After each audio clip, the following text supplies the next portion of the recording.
آپ سن رہے ہیں کتاب کہانی۔ آج ہم آپ کے لیے ایک دلچسپ سفر کا آغاز کر رہے ہیں۔ ہماری یہ ویڈیو آپ کو ایسی جگہ کی معلومات فراہم کرے گی جو بہت حیرت انگیز اور انوکھی ہے۔ تو چلیے تیار ہو جائیے۔ السلام علیکم۔ آج ہم ایک ایسی جگہ کا سفر کرنے والے ہیں جو صحیح معنوں میں انتہاؤں کی سرزمین ہے، پاپوا نیو گینی۔ سوچیں، ایک ایسی جگہ کے بارے میں جہاں ہر وادی ایک بالکل نئی دنیا کا دروازہ کھولتی ہو۔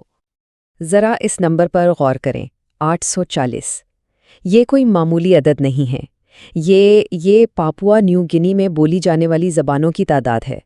جی ہاں، آپ نے صحیح سنا، ایک ملک اور 840 زبانیں۔ اب ذرا اس کو پوری دنیا کے پرسپیکٹو میں دیکھیں۔ پوری دنیا کی 12% زبانیں صرف ایک ملک میں۔ یہ اتنی حیران کن بات ہے کہ ذہن میں ایک ہی سوال اٹھتا ہے۔ تو سوال یہ ہے کہ آخر ایسا ہوا کیسے؟ وہ کیا وجوہات تھیں جن کی بنا پر ایک چھوٹا سا ملک زمین پر لسانی اور ثقافتی طور پر سب سے متنوع جگہ بن گیا؟ چلیں آج اسی راز سے پردہ اٹھاتے ہیں۔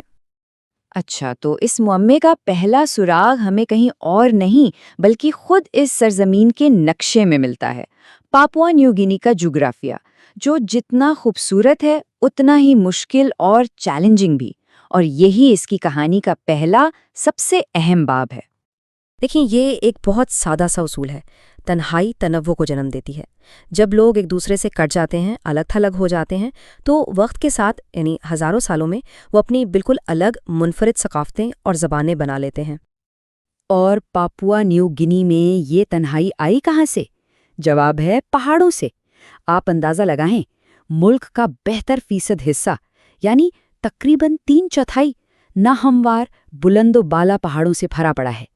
یہ پہاڑ اور ان کے بیچ کی گہری وادیاں قدرتی دیواریں بن گئیں جنہوں نے آبادیوں کو چھوٹے چھوٹے الگ تھلگ ٹکڑوں میں بانٹ دیا۔ نتیجہ، ہر وادی اپنے آپ میں ایک الگ دنیا بن گئی۔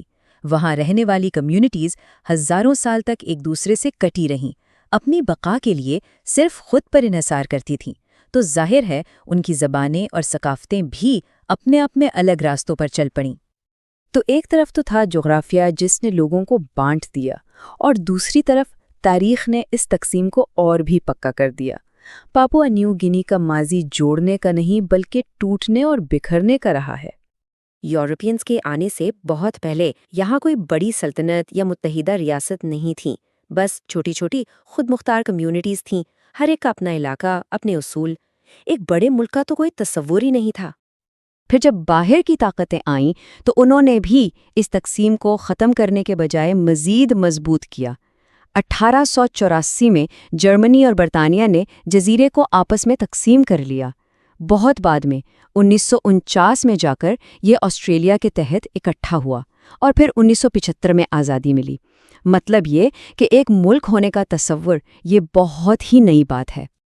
اور کئی دہائیوں تک تو صورتحال یہ تھی کہ جزیرے کے ایک ہی حصے پر 2 الگ الگ حکومتیں تھیں، شمال میں جرمنی کی اور جنوب میں برطانیہ کی۔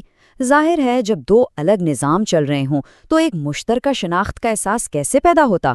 اس نے مقامی تقسیم کو بس اور گہرا ہی کیا۔ تو جغرافیہ اور تاریخ، ان دونوں کا ملا جلا اثر براہ راست وہاں کے لوگوں اور ان کے سماجی نظام پر پڑا، اور یہی ہمارے معمے کا تیسرا اور آخری سراغ ہے۔ حقیقت یہ ہے کہ پاپوا نیو گینی اپنے دل میں دیہاتوں کی ایک قوم ہے۔ یہاں پر لوگوں کی شناخت ایک ملک سے نہیں بلکہ اپنے گاؤں، اپنے قبیلے، اپنی زبان بولنے والوں سے جڑی ہے۔ مطلب سب سے پہلی وفاداری وہ اپنی مقامی کمیونٹی کے لیے ہے، ملک بعد میں آتا ہے۔ اس مقامی وفاداری کی سب سے بہترین مثال ہے وانٹوک سسٹم۔ یہ وہاں کی سماجی زندگی کی بنیاد ہے۔ وانٹوک کا مطلب ہے ایک زبان، یعنی وہ لوگ جو آپ کی زبان بولتے ہیں۔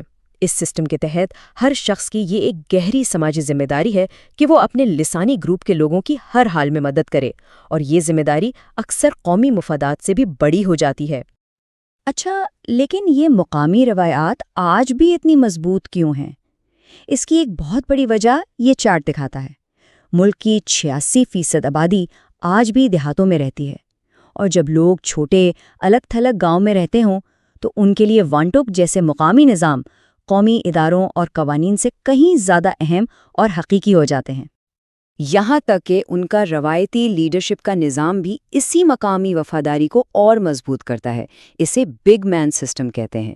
یہاں لیڈرشپ وراثت میں نہیں ملتی، بلکہ کوئی شخص اپنی قابلیت، اپنی سخاوت اور کمیونٹی کے مسائل حل کرنے کی صلاحیت سے بگ مین بنتا ہے۔ اس کی طاقت کا انحصار اس کے حامیوں پر ہوتا ہے، جس کا مطلب ہے کہ وفاداری ہمیشہ مقامی سطح پر ہی رہتی ہے۔ تو اب ہم یہ تو سمجھ گئے کہ جغرافیہ، تاریخ اور سماجی نظام نے مل کر پاپوا نیو گنی کو اتنا متنوع کیسے بنایا، لیکن آج کے دور میں اس کا کیا مطلب ہے؟ چلیں اب دیکھتے ہیں کہ اتنی رنگارنگی کے ساتھ ایک جدید ملک چلانا کتنا بڑا چیلنج ہے۔ یہی آج پاپوا نیو گنی کا سب سے بڑا چیلنج ہے کہ 840 زبانوں اور ثقافتوں کی یہ قوم ایک ہو کر کیسے کام کرے۔ یہ جو اتنی گہری تقسیم ہے، یہ جدید حکومت، سیاسی استحکام اور ایک قومی شناخت بنانے کی راہ میں کیسے آڑے آتی ہے؟ ہوتا یہ ہے کہ مقامی وفاداریاں قومی مفادات پر حاوی ہو جاتی ہیں۔ اس سے ملک میں سیاسی عدم استحکام پیدا ہوتا ہے، جسے وہاں یو پالیٹکس کہتے ہیں۔ مطلب سیاستدان اپنے ذاتی یا گروہی فائدے کے لیے پلک جھپکتے میں وفاداریاں بدل لیتے ہیں۔ یہی وانٹوک سسٹم کرپشن کو بھی فروغ دیتا ہے، کیونکہ اپنے قبیلے کے کسی شخص کو نوکری دینا قومی قانون توڑنے سے زیادہ اہم سمجھا جاتا ہے، اور اس سب کا نتیجہ سرکاری اداروں پر سے لوگوں کا اعتماد اٹھ جاتا ہے اور عوام کو ملنے والی سہولیات کمزور پڑ جاتی ہیں۔ اب ذرا اس نمبر کو دیکھیں، 98.31%، 98.31%۔ یہ تقریباً ایک متفقہ فیصلہ ہے، ایک زبردست اکثریت۔ لیکن سوال یہ ہے کہ یہ فیصلہ تھا کس بارے میں؟ یہ نتیجہ ہے 2019 میں بوگنویل کے آزادی ریفرنڈم کا۔ کئی دہائیوں کی لڑائی کے بعد وہاں کے تقریباً 98% لوگوں نے پاپوا نیو گنی سے الگ ہو کر اپنا ملک بنانے کے حق میں ووٹ دیا۔ یہ آج کے دور کی سب سے بڑی مثال ہے کہ وہاں مقامی شناخت کی خواہش قومی اتحاد کے تصور سے کتنی زیادہ طاقتور اور گہری ہو سکتے ہیں۔ اور یہ سب کچھ ہمیں ایک آخری اور بہت گہرے سوال پر لا کھڑا کرتا ہے۔ کیا پاپوا نیو گنی کا اصل چیلنج ان 840 ثقافتوں کو زبردستی ایک بنانا ہے، یا پھر اصل چیلنج ایک ایسا نظام بنانا ہے جو اس تقسیم کو تسلیم کرے، اسے مینج کرے، تاکہ یہ رنگارنگی ملک کی کمزوری نہیں بلکہ اس کی سب سے بڑی طاقت بن جائے؟ یہی وہ سوال ہے جس کا جواب اس حیرت انگیز ملک کا مستقبل طے کرے گا۔